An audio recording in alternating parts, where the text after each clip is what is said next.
Hi, my name is Andy Holmgreen, and we are talking today about Chapter 4 and Chapter 5 of our Best Practice textbook.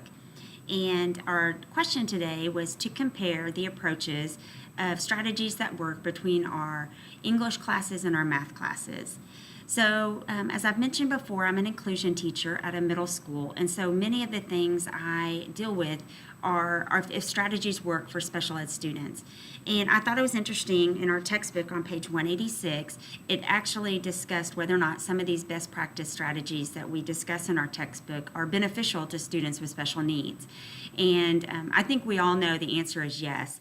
But it was just interesting the way it mentioned it. On page 186, it says, their fluid structure opens many more pathways for kids who think differently, who need extra support, or who operate on different timetables. And I'm going to kind of discuss some of those as we go through comparing between our writing classes and our math classes.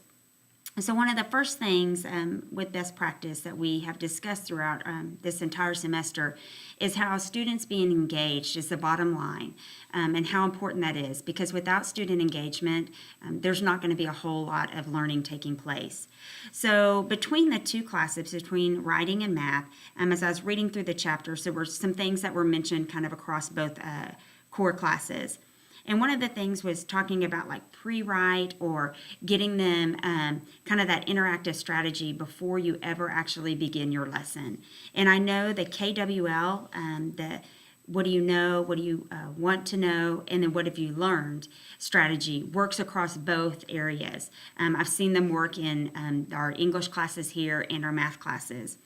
And on page 179 of our textbook, there was the example of the Horse Ranch project that was used in one of the math classes. And I thought it was really interesting how the teacher did such a great job of getting the kids excited, but before she ever started the lesson for math that was on the horse and kind of doing some word problems with it, she started the entire lesson by reading a book about horses and how the kids were just engaged and excited about it because she had kind of, hooked them in.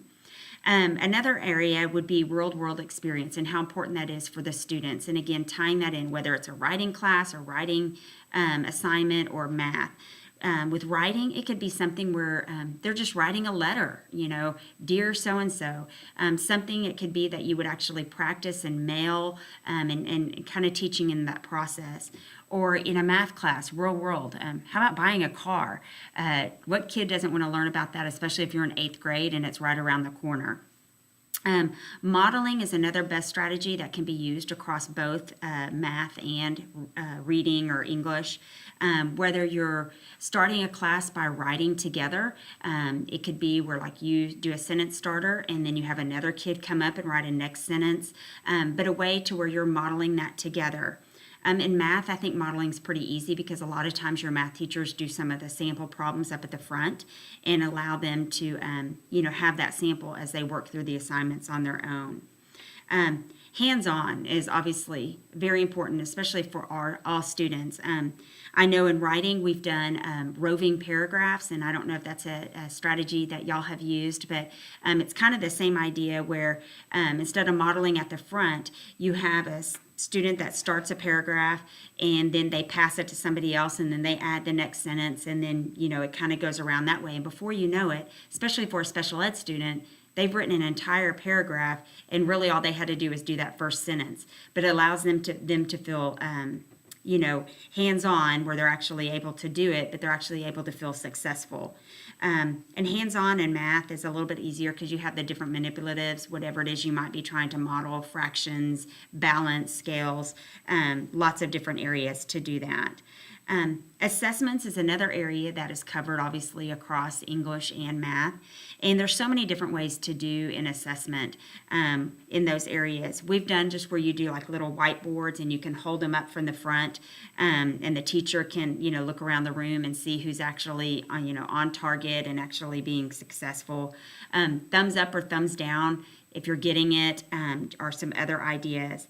But mainly the idea was that these carry across all curriculum levels, in that whether it's a core class, whatever it might be, these can be used in both of those. Thanks so much.